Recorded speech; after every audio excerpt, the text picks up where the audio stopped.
ટેટાડ by web સંકુલમાં આપ સૌનું હાર્દિક સ્વાગત છે. હું છું ધીરેન સર અને આજે આપણે મસ્ત મજાના 50 રેપિડ ફાયર એમસીક્યુ જે છે એ શરૂ કરવાના છે. પણ એ શરૂ કરતા પહેલા તમને કહી દઉં છું કે હજુ પણ જે લોકોને ગુજરાતી વર્ણનાત્મકની અંદર જોડાવવું હોય તો ગુજરાતી વર્ણનાત્મકની લાઈવ બેચ ચાલુ થઈ ગઈ છે. બ્રિજરાજ સાહેબ જે છે ગુજરાતી વર્ણનાત્મકનું પહેલું પેપર આખું કરાવવાના છે. એની ચિંતા તમારે કરવાની નથી. શરૂઆત કરી દઈએ રેપિડ ફાયર 50 મસ્ત મજાના એમસીક્યુ ની. પહેલો જ એમસીક્યુ જોરદાર ગજબ મજા આવી જાય એવું આવી ગયો ભાઈ. સ્વામી વિવેકાનંદ ઓકે તેમની કેળવણીની વ્યાખ્યાના સંદર્ભમાં યોગ્ય જોડકું જે છે એ આપણે જોડવાનું છે. અહીંયા તમને ખબર છે સ્વામી વિવેકાનંદ આવે એટલે મનુષ્યમાં પહેલાથી જ રહેલી પૂર્ણતાને પ્રગટ કરવી. પછી પેસ્ટોલોજી આવે એટલે આંતરિક શક્તિઓનો સ્વાભાવિક સુમરભળ્યો અને પ્રગતિશીલ વિકાસ આવશે. જ્હોન ડ્યુઈ આવશે તો કેળવણી એટલે અનુભવોનું સતત પુનર્ગઠન કેળવણી. અને એરિસ્ટોટલ આવે તો તંદુરસ્ત શરીરમાં તંદુરસ્ત મનનું ઘડતર. ક્લિયર થાય છે? નેક્સ્ટ જોઈએ છે આદર્શવાદમાં. આદર્શવાદ એટલે શું ભાઈ? ભૌતિક જગત કરતા આધ્યાત્મિક જગતને વધુ મહત્વ આપે છે. સાચી વાત છે. પ્લેટોના મતે કેળવણી મુખ્ય સત્યમ શિવમ સુંદરમ બંને સાચા છે. બંને વિધાન કેવા છે જીવનમાં અહીં સાચા છે.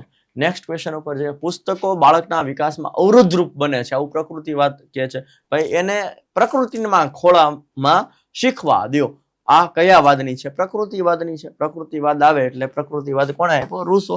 પ્રકૃતિ આવે એટલે રૂસો આવે કે જો તમે પ્રકૃતિને ઓકે નહીં અનુસરો તો તમને પ્રકૃતિ જ દંડ આપશે. ડન છે. શિક્ષક નો અથવા તો ગુરુ જે છે ને એ આખું સાઇડલાઇન છે અહીંયા. ઓકે બહુ એટલે બહુ એને મહત્વ આપવામાં નથી આવ્યું. પાઠ્યપુસ્તક નો વિરોધ કરે છે કોણ? પ્રકૃતિવાદ. ઓકે પ્રકૃતિ જ સર્વે સર્વા છે. બધું જ તમને પ્રકૃતિથી શીખવા મળશે. અને જો તમે પ્રકૃતિને વિરોધ ગયા તો પ્રકૃતિ જ તમને સજા આપશે. નીચેનામાંથી કયું વિધાન અનૌપચારિક શિક્ષણની સૌથી સચોટ લાક્ષણિકતા છે? અનૌપચારિક શિક્ષણ એટલે શું? કશું જ ફિક્સ ન હોય, ગમે ત્યારે ગમે ક્યાંથી તમને શીખવા મળે એને અનૌપચારિક શિક્ષણ કહેવાય. ઓકે ગમે ત્યાંથી ગમે એ સમયે કોઈ નિશ્ચિત સમયપત્રક હોતું નથી. કોઈ સમયપત્રક ફિક્સ ના હોય, ગમે ત્યાંથી તમને કુદરતી રીતે તમને શીખવા મળી જતું હોય, જેને જીવનમાં આપણે શું કહીએ છીએ? અનૌપચારિક શિક્ષણ. આદર્શવાદની ફિલોસોફીમાં નિર્દેશ, જો આદર્શવાદ આવે એટલે સીધું જતું રહેવાનું ક્યાં? વેદકાલીનમાં ગુરુ પરંપરામાં જતું રહેવાનું. ઓકે સત્યમ શિવમ સુંદરમ. ઓકે આત્માને સીધું પરમાત્મા સાથે જોડવાની વાત કરે. ઓકે અંતિમ સત્ય જે છે, અંતિમ સત્ય ભગવાન જ છે. સમજાય છે? તો નીચેનામાંથી કઈ બાજુ સંપૂર્ણપણે નકારી કાઢવામાં આવી છે?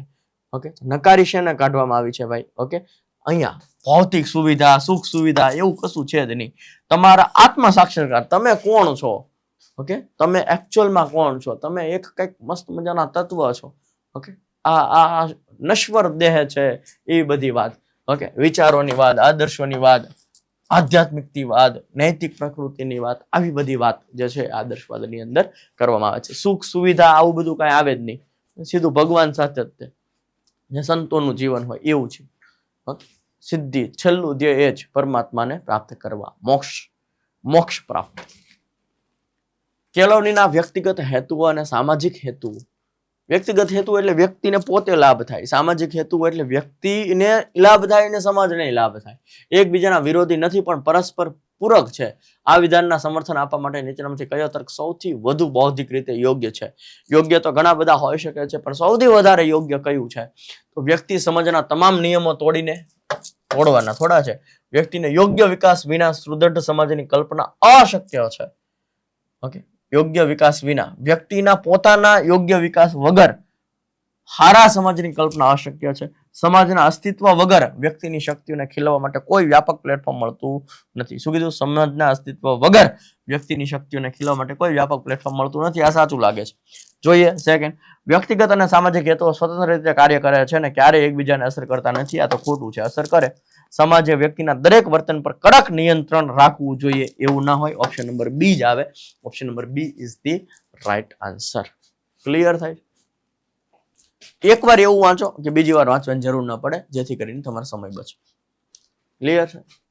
શિક્ષણ એ વ્યક્તિના જન્મથી શરૂ થઈને મૃત્યુ સુધી નિરંતર ચાલતી પ્રક્રિયા છે. હા સાચી વાત છે. વ્યક્તિ માત્ર શાળાકીય ઔપચારિક શિક્ષણ પૂરતો સીમિત ન રહેતા આજીવન પોતાના કુટુંબ સમાજ અને વ્યવસાયમાંથી નવા નવા અનુભવો દ્વારા શીખતો રહે છે. બંને વિધાન જે છે એ સાચા છે, સાચી સમજૂતી આપે છે. નેક્સ્ટ, દૂરવર્તી શિક્ષણ પદ્ધતિ ભલે ખૂબ અનુકૂળ હોય, પરંતુ શિક્ષણના હેતુઓ સિદ્ધ કરવામાં નીચેનામાંથી કઈ બાબત તેની સૌથી મોટી મર્યાદા બની જાય? દૂરવર્તી શિક્ષણ જે છે એ મર્યાદા કઈ છે એની? દૂરવર્તી શિક્ષણની તેમાં કોઈ પણ પ્રકારનું મૂલ્યાંકન કે પરીક્ષા હોતી નથી. ઓકે, વિદ્યાર્થીઓ શિક્ષક વચ્ચેની પ્રત્યક્ષ ભાવનાત્મક જીવંત આંતરક્રિયાનો અભાવ આ છે સાહેબ.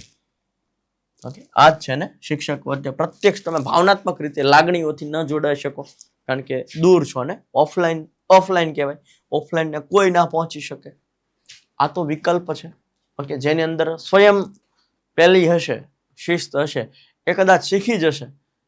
ઓકે, દાખલા તરીકે વિદ્યાર્થીઓ પણ ભાવનાત્મક રીતે શિક્ષક સાથે જોડાયેલો હોય, પણ શિક્ષકને ખબર જ નથી કે સામેવાળો વિદ્યાર્થી કેવો છે, મતલબ કે સામેવાળો વિદ્યાર્થી કોણ છે. એમને અટેચ કેમ થાય? ઓફલાઈન જેવું તો ન જ થઈ શકે ને. ઓપન યુનિવર્સિટીમાં તો તમને ખબર જ ના હોય કે કોણ શિક્ષક છે, ડાયરેક્ટ એક્ઝામ દેવા જતા રહ્યું.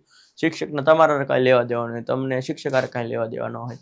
તો આ એક થોડીક મર્યાદા છે કે જે ભાવનાત્મક રીતે જોડાયેલા હોય, જે આપણી સાથે ભલે કોઈ લાઈવ બેચની અંદર જોડાયેલું હોય ને, ઓકે, તો ભલે એ આપણી રીતના આમ કનેક્ટ ના હોય, પણ એમની કોમેન્ટો જોઈને એ આપણી સાથે, આપણે એમની સાથે કનેક્ટ હોય ને, જ્યારે બેચ પૂરી થતી હોય ને ત્યારે રીતસરના જે છે ને એ આપણને આમ થોડાક આહુડ આવી જતા હોય કે ભાઈ મસ્ત બેચ હતી, મજા આવી આ બેચની અંદર ભણાવવાની. ઓકે, આવું ફિલિંગ થતું હોય છે. તો આ ભાવનાત્મક જે છે એ દૂરવર્તી શિક્ષણનો થોડોક મર્યાદા આપણે કહી શકીએ છીએ. ગાંધીજીએ આપેલી વ્યાખ્યા, કેળવણી એટલે બાળક અને માણસના શરીર, મન અને આત્માનું રહેલા ઉત્તમ અંશોને બહાર લાવવા. આ વ્યાખ્યામાં મુખ્યત્વે કઈ વિચારધારાને બીજ રોપાયેલા છે? આદર્શવાદ ઉપર વાત કરે છે અહીં ગાંધીજી ત્રણેય વાદમાં માને છે ભાઈ. ઓકે, પણ આ વાત છે વિદ્યાર્થીની અંદર પડેલું જે આત્મા, વાત અહીંયા આત્માની થાય છે ને, આત્માની વાત થાય, આત્મા પરમાત્માની વાત થતી હોય ત્યારે આદર્શવાદ સિવાય બીજો કશો એકેય વાત ના આવી શકે. એક શાળાના આચાર્ય માને છે કે બાળકોને શિસ્ત માટે કોઈ પણ પ્રકારનો શારીરિક કે માનસિક દંડ આપવો જોઈએ નહીં. તેઓ માને છે કે બાળક જો આગને અડશે તો દાઝશે અને એમાંથી તે જાતે જ પ્રાકૃતિક પરિણામો દ્વારા શિસ્ત શીખી શકશે. તો આ કયા વિચારધારા ધરાવતા હશે આચાર્યવાદ? પ્રકૃતિવાદ ઉપર. પ્રકૃતિ જેને સજા આપશે, જો આગને અડશે તો દાઝશે. પ્રકૃતિ પ્રાકૃતિક પરિણામો દ્વારા શિસ્ત શીખી શકશે. તમે વાંચો ત્યાં જ ખબર પડી જાય કે કયા વાદની અહીં વાત થઈ રહી છે. ક્લિયર છે? વિકાસ એ આજીવન ચાલતી પ્રક્રિયા છે, જ્યારે વૃદ્ધિ 18-19 વર્ષે અટકી જાય. સાચી વાત. વૃદ્ધિ માત્ર પરિમાણાત્મક ફેરફાર છે, જ્યારે વિકાસ બંને છે. સાચી વાત છે. બંને વિધાન કેવા છે? સાચા છે. યોક્તિકીકરણ તમને ખબર છે. ઓકે, પ્રક્ષેપણ, દોષનો ટોપલો બીજા ઉપર ઢોળવો. ઉધર્વીકરણ, તમે આગળ વધો છો. ઓકે, શું આવશે સાહેબ? યોક્તિકીકરણ એટલે મેળવી ન શકતી વસ્તુઓ માટે બહાના કાઢવા. ઓકે, કોઈ વાંધો નહીં, ન મળી તો ભણેલી કરતા ગુણહારા હોવા જોઈએ. દ્રાક્ષ ખાટીની વાત થાય છે અહીં, બરોબર. પછી લીંબુ મીઠુંની વાત થાય છે. પછી પ્રક્ષેપણ એટલે પરીક્ષામાં નાપાસ થનાર વિદ્યાર્થી શિક્ષકનો વાંક કાઢે. ઓકે, પછી પ્રતિક્રિયા ઘડતર, સાવકી માતા દ્વારા મનમાં દ્વેષ હોવા છતાં બાળક પ્રત્યે અતિ પ્રેમ દર્શાવવો. ઓકે, પછી ઉદ્ધવીકરણ જે છે એટલે આક્રમક અને ઝઘડા વાળું વ્યક્તિ હોય, બોક્સિંગ ચેમ્પિયન બને. ઉધર્વીકરણ થયું હોય, બાજવામાં ન રહે. ઓકે, એને કંઈક સારી જગ્યાએ યુઝ કરે. એક શિક્ષક વર્ગખંડમાં વિદ્યાર્થીને ભૂમિતિના પ્રમેય જાતે ઉકેલવા પ્રોત્સાહિત કરે છે. શરૂઆતમાં વિદ્યાર્થીઓ ઘણી ભૂલો કરે, પરંતુ ધીમે ધીમે અનેક પ્રયત્નો બાદ તેઓ જાતે જ સાચો ઉકેલ મેળવી લે છે. આ પ્રક્રિયા શું આવે છે ભાઈ? Okay, Edward Thorndike. પ્રયત્ન અને ભૂલ દ્વારા શિક્ષણ. પ્રયત્ન કરશે, ભૂલ પડશે, પાછો પ્રયત્ન કરશે, ભૂલ ઓછી થશે, પાછો પ્રયત્ન કરશે. જેમ જેમ પ્રયત્નની સંખ્યા વધતી જશે એમ ભૂલની સંખ્યા ઘટતી જશે. થોર્નડાઇક. ઉંદર ઉપર કરેલો ભૂલ ભૂલામણીનો પ્રયોગ. ઓકે, બિલાડી ઉપર કરવામાં આવતો પ્રયોગ 24માં પ્રયત્ને 10 સેકન્ડમાં બહાર નીકળી ગઈ હતી. ઓકે, આપણને ખબર છે. હાવર્ડ ગાર્ડનરના બહુવિધ બુદ્ધિનો સિદ્ધાંત. બહુવિધ બુદ્ધિનો સિદ્ધાંત કોણે આપ્યો? હાવર્ડ ગાર્ડનરે. હાવર્ડ ગાર્ડનરે કયો સિદ્ધાંત આપ્યો? બહુવિધ બુદ્ધિનો સિદ્ધાંત આપ્યો. કઈ જોડી અયોગ્ય છે? ભાષાકીય બુદ્ધિ લેખકો અને વકીલોમાં હોય. શારીરિક ગતિશીલ બુદ્ધિ વૈજ્ઞાનિકો અને ગણિતરીમાં હોય. ઓકે, આંતર વ્યક્તિત્વ બુદ્ધિ, ઓકે, બધા સાથે હળીમળી જવાની બુદ્ધિ. અવકાશી બુદ્ધિ, ઓકે, તો અહીં જે છે એ શારીરિક ને વૈજ્ઞાનિક ગણિત ને શું લેવા દેવા? હે એ ખોટું છે, એ યોગ્ય છે. જોઈને ખબર પડે, એક વખત વાંચો તો તમને એ ખબર પડે. બધા સાથે હળી મળી જાય નેતાઓ તો જ નેતા કહેવાય, નહીં તો તેને વોટ કોણ આપે? ઓકે, અવકાશીય બુદ્ધિ, ઓકે, શિલ્પી, ઓકે, આર્કિટેક્ચર, ચિત્રકારો, શિલ્પકારો, બધા આમાં આવશે. શિલ્પકાર વાળું પૂછાઈ ગયું, જોઈ લેજો. ભાષાકીય બુદ્ધિ હોય તો જ તમે લેખક બની શકો. વકીલોમાં સારા તર્ક વિતર્ક કરી શકો.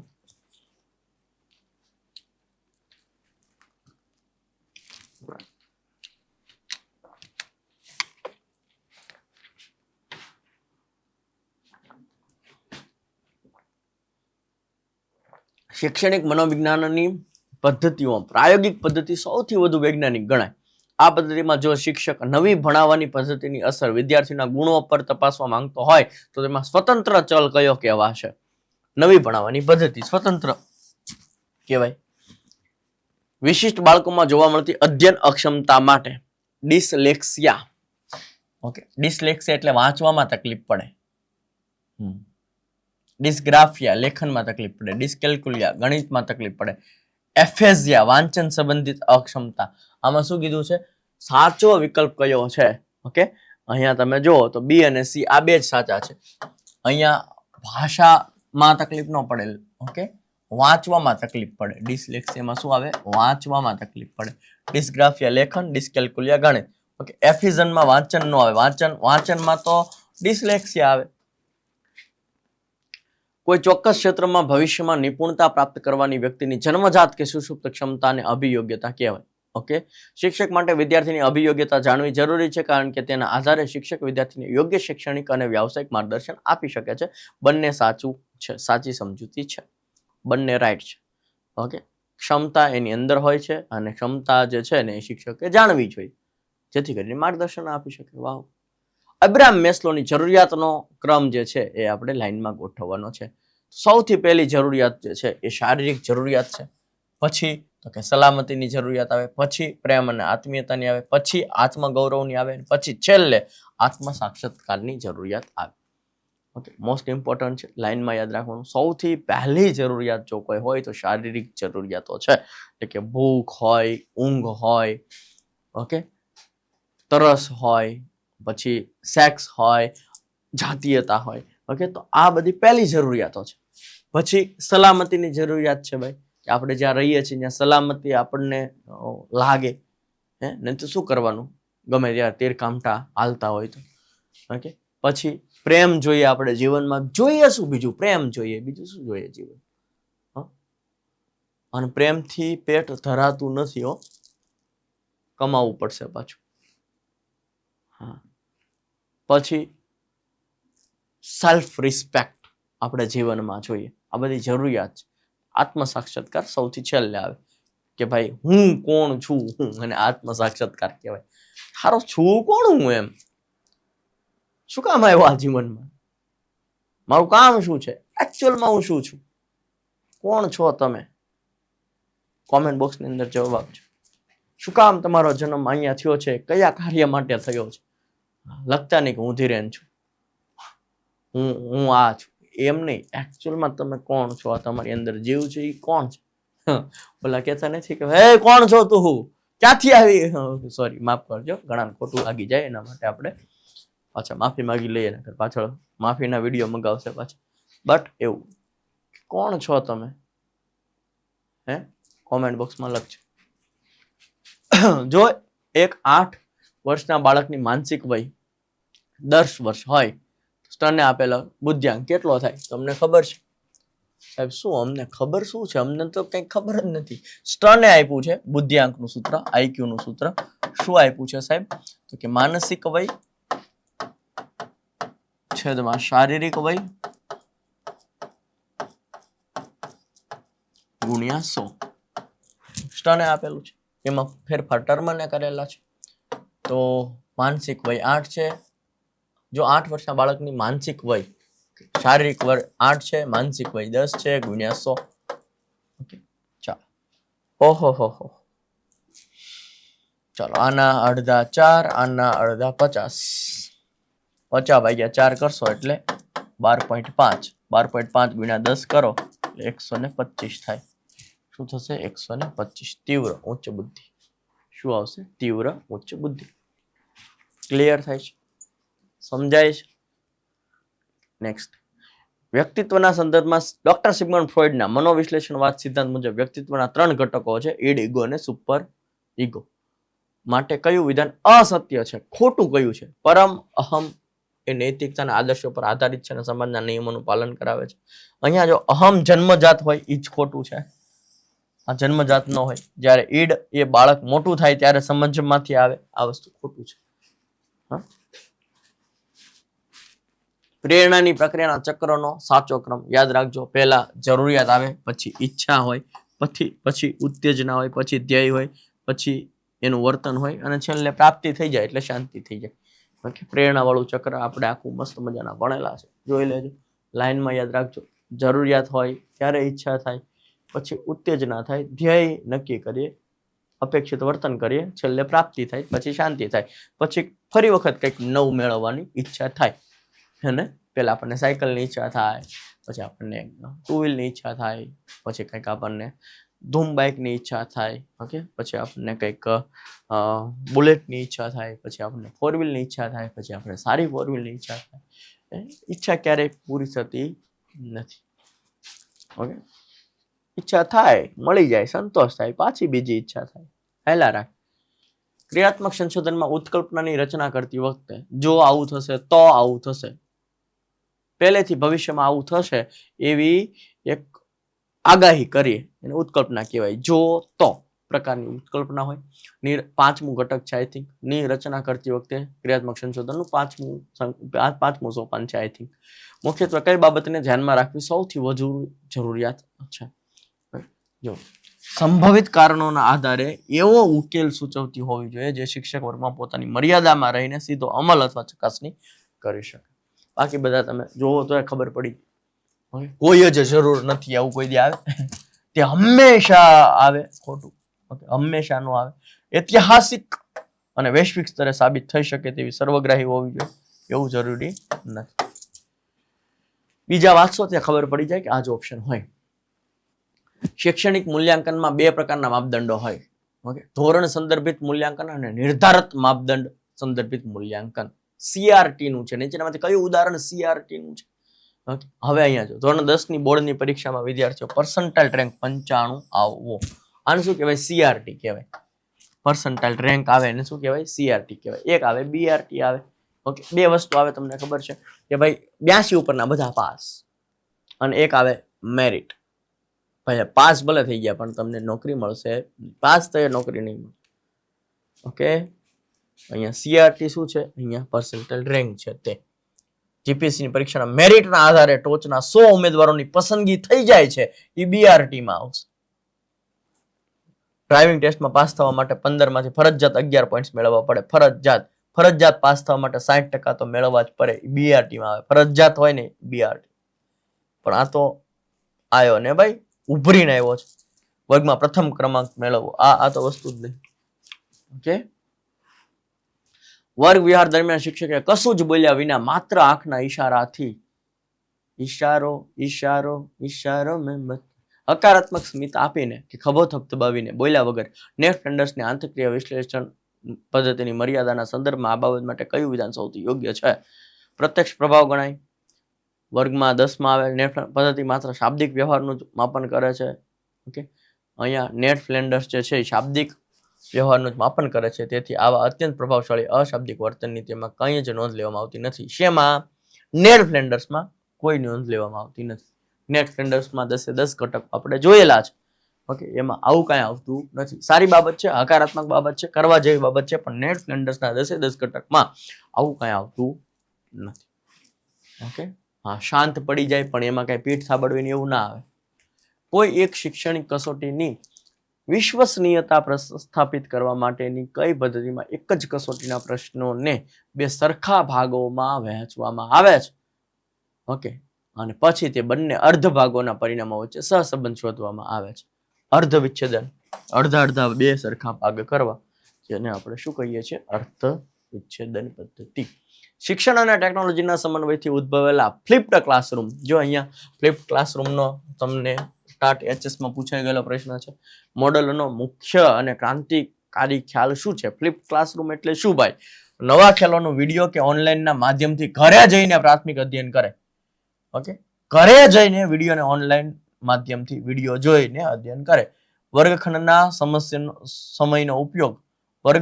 સમયનો ઉપયોગ શિક્ષકના માર્ગદર્શનમાં ચર્ચા, સમસ્યા ઉકેલ, જટિલ પ્રોજેક્ટ વર્ક માટે થાય છે. ઓકે, ફ્લિપ્ડ ક્લાસરૂમ, ઘરે જઈને તમે ભણો વિડીયોના માધ્યમથી. ઓકે, ક્લાસરૂમ ફ્લિપ થઈ ગયું. બેન્જામિન બ્લૂમના જ્ઞાનાત્મક હેતુના વર્ગીકરણ પ્રણાલીમાં એન્ડરસન અને ક્રેથ વોહલ દ્વારા કરવામાં આવેલ સંશોધિત વર્ગીકરણમાં એટલે 2001 ઓકે સૌથી ઉપર કયું હતું? સર્જન હતું. જ્યારે પહેલું બેન્જામિન બ્લૂમ હતું ને 1955-56 તો ત્યારે સૌથી ઉપર મૂલ્યાંકન હતું. બટ એમાં સંશોધન કોને કર્યું? 2001 ફેરફાર એન્ડરસન અને ક્રેશ વોલ. આ યાદ રાખજો એક ભાઈ. ઓકે, તો સર્જન આવે, નિર્માણ પણ એને કહેવાય. નેક્સ્ટ, ભારતીય શિક્ષણ મોડેલ મુજબ માઇક્રો ટીચિંગના એક સંપૂર્ણ ચક્રનો સમયગાળો છે 36 મિનિટ.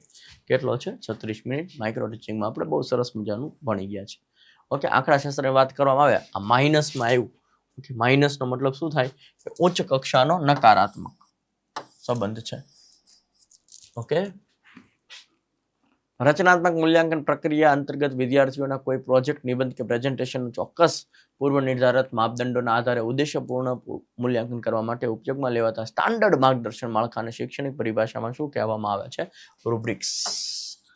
શું કહેવામાં આવે છે? રૂબ્રિક્સ. ઓકે, આવી રીતના મૂલ્યાંકન કરવામાં આવે સ્ટાન્ડર્ડ માર્ગદર્શક માળખાને. ઓકે, મૂલ્યાંકન માટે શું કરવામાં? પ્રોજેક્ટ, નિબંધ, પ્રેઝન્ટેશન માપદંડોના આધારે મૂલ્યાંકન કરવામાં આવે. રચનાત્મક મૂલ્યાંકન, જેને શું કહેવામાં આવે છે? રૂબ્રિક્સ કહેવામાં આવે છે. બીએફ સ્કિનર દ્વારા વિકસાવવામાં આવેલ રેખીય અભિક્રમિત અધ્યયનનો મુખ્ય સિદ્ધાંતોમાં નીચેનામાંથી કોનો સમાવેશ થતો નથી? ઓકે, અહીંયા નિદાન અને ઉપચારાત્મક આવું કાંઈ જે છે એ બીએફ સ્કિનરમાં આવતું નથી. બાકી આ ખબર છે, સક્રિય પ્રતિભાવનો સિદ્ધાંત, ભૂલ રહિત અધ્યયન, નાના હપ્તાનો સિદ્ધાંત બધું આવે છે. વર્ગ વ્યવહારમાં પિગ્મેલિયન અસર અથવા તો સેલ્ફ ફુલફિલિંગ પ્રોફેસી નો મુખ્ય અર્થ શું થાય? ઓકે, વિદ્યાર્થીઓ વિશેની શિક્ષકની ઉચ્ચ અપેક્ષાઓ તેમના વાસ્તવિક શૈક્ષણિક દેખાવ અને પરિણામોમાં સુધારો લાવે છે. ઓકે, કે ભાઈ શિક્ષકને વધારે પડતી અપેક્ષા હોય કે ભાઈ વાસ્તવિક શિક્ષણ દેખાવ જે છે ઓકે એની કરતા પણ આપણે હજુ પરીક્ષાની અંદર પરિણામની અંદર સુધારો લાવી શકીએ છીએ. નેક્સ્ટ, આંકડાશાસ્ત્રમાં ચતુર્થક વિચલન તમને ખબર છે? ચતુર્થક વિચલન એટલે શું આવશે? ઓકે, Q3 - Q1 ના છેદમાં 2. શૈક્ષણિક ટેકનોલોજીમાં મોડ્યુલ એ નીચેનામાંથી કયા પ્રકારનું પ્લેટફોર્મ છે? ઓકે, મૂડલ લખેલું છે. ઓકે, તો એ છે લર્નિંગ મેનેજમેન્ટ સિસ્ટમ. બટ હું તમને મોડ્યુલ આધારિત શિક્ષણની વાત NCFAC 2023 કરવામાં આવી છે. National curriculum framework for school એજ્યુકેશનમાં 2023 મોડ્યુલ આધારિત તૈયારીની વાત ધોરણ 11-12 કરવામાં આવી છે. યાદ રાખજો. ઓકે, આ મૂડલ છે. મૂડલમાં શું આવશે? લર્નિંગ એટલે શીખવું, એનું મેનેજમેન્ટ સિસ્ટમ આખી બનાવવાની છે LMS. ઓકે, એને આપણે મૂડલ કહીએ છીએ. ક્રિયાત્મક સંશોધન સમસ્યાનું ક્ષેત્ર નક્કી કર્યા પછી તરત જ આવતું અનિવાર્ય સોપાન કયું છે? સમસ્યા ક્ષેત્ર નક્કી થઈ જાય પછી તરત શું આવે? સમસ્યાનું પરસિમન. ઓકે, સમસ્યા ઉપર કામ કરવાનું. હલ્લો ઇફેક્ટ પરીક્ષકની કઈ મર્યાદા દર્શાવે છે? આ કઈ મર્યાદા દર્શાવે છે? વિદ્યાર્થીની કોઈ એક હકારાત્મક લક્ષણને કારણે તેના અન્ય તમામ પાસાનું ઊંચું મૂલ્યાંકન કરવાની પરીક્ષાની પૂર્વગ્રહ યુક્તિ. તમને ખબર છે કે પહેલા 2 ક્વેશ્ચન જ ત્યાં મસ્ત મજાના બહુ સરસ મજાના લખ્યા હોય. ઓકે, એટલે બાકીનામાં પણ એ અસર કરે. બાકીનામાં એમ કે આ તો વિદ્યાર્થી બહુ હોશિયાર છે, પેલા 5 પ્રશ્નો સાચા લખ્યા હોય, ચકાચક લખ્યા હોય, ફૂલ માર્ક આવ્યો હોય, તો કે આ વિદ્યાર્થી તો બહુ હોશિયાર છે, આનું બધું સાચું જ હશે, જોયા વગર માર્ક આપે. પેલા 5 ખોટા લખ્યા હોય, અક્ષર હાવ ગડબડ હોય, પછી સાચા લખ્યા હોય તો એ માર્ક ન મળે. ઓકે, આ હેલો ઇફેક્ટ કહેવાય. ઓકે, એટલા માટે જ કહેવામાં આવે છે first impression is the last impression. અને એમાં મેન્સમાં તો સૌથી વધારે ઇફેક્ટ કરે છે કે હાઉ ટુ પ્રેઝન્ટ, કેવી રીતના તમે પ્રેઝન્ટ કરો છો, બહુ જ અસર કરે છે. લખાણ, સ્વચ્છ અક્ષર, બધું બહુ બધું અસર કરે છે. નેડ ફ્લેન્ડર્સની આંતરક્રિયા વિશ્લેષણ પદ્ધતિમાં વર્ગ 10 શાંતિ છે, મૌન છે. ઓકે, છેલ્લું 10મો ઘટક. વર્ષ 2026માં ગુજરાતની માધ્યમિક શાળાઓ માટે શરૂ થયેલ એન્ટરપ્રિન્યોરશિપ માઇન્ડસેટ કાર્યક્રમમાં વિદ્યાર્થીઓને કઈ બાબત શીખવવામાં આવે છે? ઓકે, જોખમ લેવાની ક્ષમતા, નવીનતા અને સમસ્યાનું સમાધાન કરવું. શેર બજાર ન શીખવાડવા, માત્ર વાળું તો આવે જ નહીં. ઓકે, એન્ટરપ્રિન્યોરશિપ પોતાનો ધંધો આગળ કરવાનો, જોખમ લેવાની ક્ષમતા, નવીન કંઈક કરવું છે, સમસ્યાનું સમાધાન કરવું છે. દાખલા તરીકે આપણો સમાજ જે છે એ કઈ સમસ્યાથી ઝૂંઝાઈ રહ્યો છે, પરેશાન થઈ રહ્યો છે, એ સમસ્યાનો હલ લાવી એના ઉપર કામ કરવામાં આવે તો સમાજને જરૂર છે, સમાજને એ મળી જશે અને આપણને પેમેન્ટ પણ સારું એવું મળશે. ઓકે, આપણે એમાં સક્સેસ થઈ શકશું. It's called entrepreneurship mindset. Okay, તમને વિચારતા કરી દે એકચ્યુઅલમાં આ સમાજને શેની જરૂર છે, તો એવું કંઈક આપણે કરીએ, એવો કંઈક બિઝનેસ કરીએ જેથી કરીને બંનેને ફાયદો થાય. શિક્ષણ મંત્રાલય દ્વારા 2026માં જાહેર કરાયેલ ભાષા સંગમ પોર્ટલ. ઓકે, જો 2026નું છે ભાષા સંગમ પોર્ટલ. ભાષા સંગમ પોર્ટલનો હેતુ માધ્યમિક સ્તરે શું છે? માત્ર વાળું કોઈ દી નહીં આવે. ઓકે, અહીંયા જોઈને ખબર પડે, માત્ર નો આવે, બદલીઓ કરવી નો આવે. 22 અનુસૂચિત ભાષાઓના કે જે ભારતની માન્ય ભાષા છે 22 પાયાના વાક્યો સંસ્કૃતિનો પરિચય આપવો. ઓકે, ભાષા સંગમ પોર્ટલ 22 ભાષાની વાત કરે છે. બેગલેસ ડે ની પ્રવૃત્તિ ફરજિયાત કરે. માધ્યમિક કક્ષાએ વોકેશનલ એજ્યુકેશનને લોકપ્રિય બનાવવા માટે 2026માં કઈ નવી બેગલેસ ડે ઓકે, સ્થાનિક કારીગરો એટલે કે સાથે ઇન્ટર્નશિપ અને હસ્તકલાનો પરિચય કરાવવાનો છે. દરજી પાસે લઈ જાઓ, સુથાર પાસે લઈ જાઓ, બરોબર છે. પછી આપણા જે કંઈ પણ કારીગરો હોય, પંચર કરતા હોય એમની પાસે લઈ જાઓ. ઓકે, અને એમની પાસે તે શીખવાડવું. ક્લિયર છે?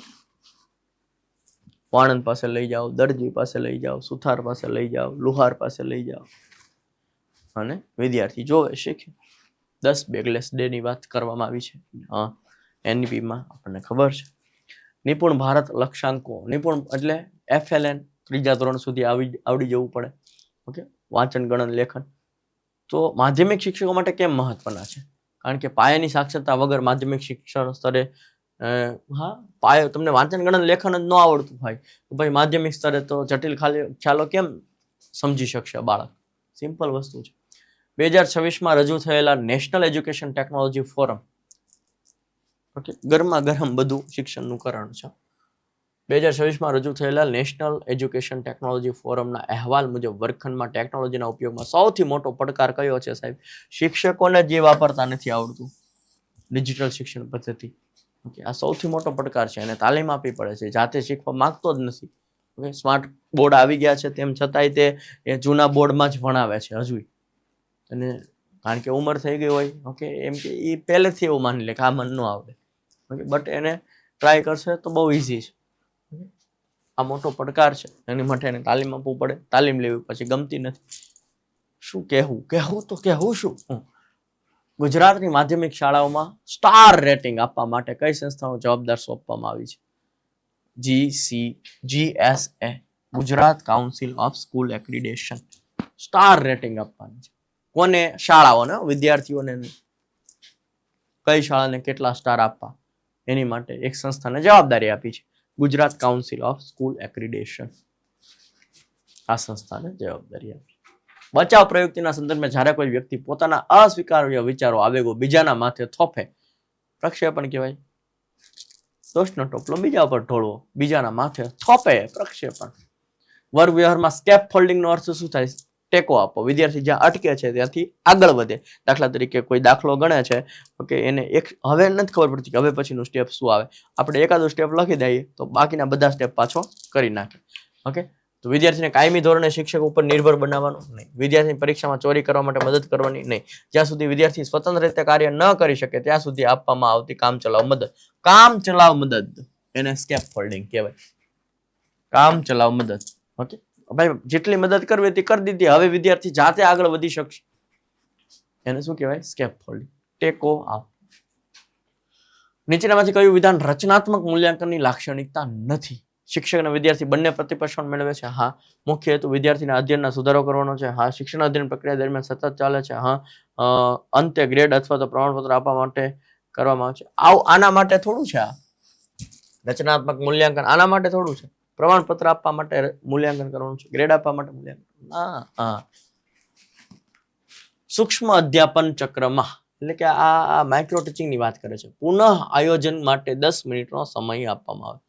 ઓકે, કેટલો સમય ફાળવવામાં આવે છે? 12 મિનિટ. ઘણી જગ્યાએ 12 લખેલું છે, ઘણી જગ્યાએ 10 લખેલું છે. ઓકે, તો 10 કરજો, પહેલું 10 ટીક કરજો. ઓકે,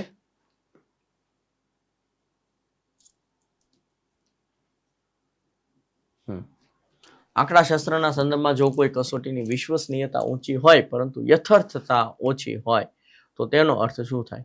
ઓકે, એનો અર્થ શું થાય? કસોટી દર વખતે સમાન પરિણામો આપે છે પણ તે જ માપવાનું છે તે માપતી નથી. જે માપવાનું છે એ નથી માપતી, દર વખતે સમાન પરિણામો આપે છે. ઓકે, એને શું કહેવાય? વિશ્વસનીયતા ઊંચી છે કે દર વખતે સમાન પરિણામો આપે પણ યથાર્થતા ઓછી છે, એટલે કે જે માપવાનું હોય નથી માપતા. યથાર્થતા એટલે શું? જે માપવાનું હોય એ માપે, એને યથાર્થતા કહેવાય. જે માપવાનું હોય એ જ માપે, એને યથાર્થતા કહેવાય. વિશ્વસનીયતા એટલે દર વખતે સમાન જ જે એના પરિણામો મળે, એ તો આપણે એની ઉપર વિશ્વાસ રાખી શકીએ. તો આ ડિફરન્સ ખબર હોવી જોઈએ, વિશ્વસનીયતા અને યથાર્થતાનો. વર્ગખંડમાં જ્ઞાનાત્મક અસંવાદિતા ઊભી કરવાનો એક શિક્ષકનો મુખ્ય શૈક્ષણિક ઉદ્દેશ શું હોય? ઓકે, જ્ઞાનાત્મક અસંવાદિતા ઊભી કરવાનો એક શિક્ષકનો મુખ્ય શૈક્ષણિક ઉદ્દેશ્ય શું હોય છે સાહેબ? વિદ્યાર્થીના પૂર્વ જ્ઞાનને પડકારીને નવી અને ઉચ્ચ કક્ષાની સમજણ વિકસાવવા માટે પ્રેરવાના છે આપણે બાળકો. લાસ્ટ ક્વેશ્ચન છે, નીચેનામાંથી કઈ પદ્ધતિ ગણિત જેવા વિષયમાં નવીનતમ સિદ્ધાંતો સ્થાપિત કરવા માટે સૌથી વધુ વૈજ્ઞાનિક અને તાર્કિક માનવામાં આવે છે? આગમન પદ્ધતિ. વિદ્યાર્થીઓ જાતે નિયમ તારવે, ઉદાહરણો ઉપરથી જાતે નિયમ તારવે. દાખલા તરીકે બહુ બધા ત્રિકોણો જે છે એને મન પડે ત્રિકોણ દોરી નાખે, બધા ત્રિકોણના ખૂણાઓ માપે, બધા ત્રિકોણમાં બધા એક એક ત્રિકોણના દરેક ખૂણાનો સરવાળો દરેક ત્રિકોણમાં 180 જ થાય છે. પછી વિદ્યાર્થી નિયમ તારવે જાતે કે ભાઈ હા, કોઈ પણ ત્રિકોણ હોય એના ત્રણે ત્રણ ખૂણાનો સરવાળો હંમેશા 180 ડિગ્રી થાય. બહુ બધા અઢળક ઉદાહરણો જોઈ અને વિદ્યાર્થી જાતે નિયમ તારવે, ઓકે, સિદ્ધાંતો તારવે. ઓકે, આ ગણિતની અંદર જો આવી રીતના જો બાળકને ભણવામાં આવે તો લગભગ બાળક ક્યારેય ભૂલે નહીં, કારણ કે બાળકે જાતે એ સિદ્ધાંતો અથવા નિયમો તારવેલા હોય છે. ક્લિયર થાય છે? આઈ હોપ સો કે તમને મજા આવી હશે. આ ક્વેશ્ચન જે છે એ પણ તમને કેવા લાગ્યા મસ્ત મજાની કોમેન્ટ કરવાની છે. લાઈક છે, સબસ્ક્રાઇબ કરવાનું ભૂલતા નહીં. ઓકે, તમારા પ્રતિભાવો ફીડબેકો નીચે કોમેન્ટ બોક્સની અંદર લખવાનું ભૂલતા નહીં. લાઈક છે, સબસ્ક્રાઇબ કરવાનું ભૂલતા નહીં. આવા મસ્ત મજાના લેક્ચર તમને મળતા રહેશે, તો એની માટે તમે સબસ્ક્રાઇબ કરો ટેટાડ બાય વેબ સંકુલ ચેનલને. મળીએ છીએ નેક્સ્ટ લેક્ચરમાં. ત્યાં સુધી જય હિન્દ, જય ભારત.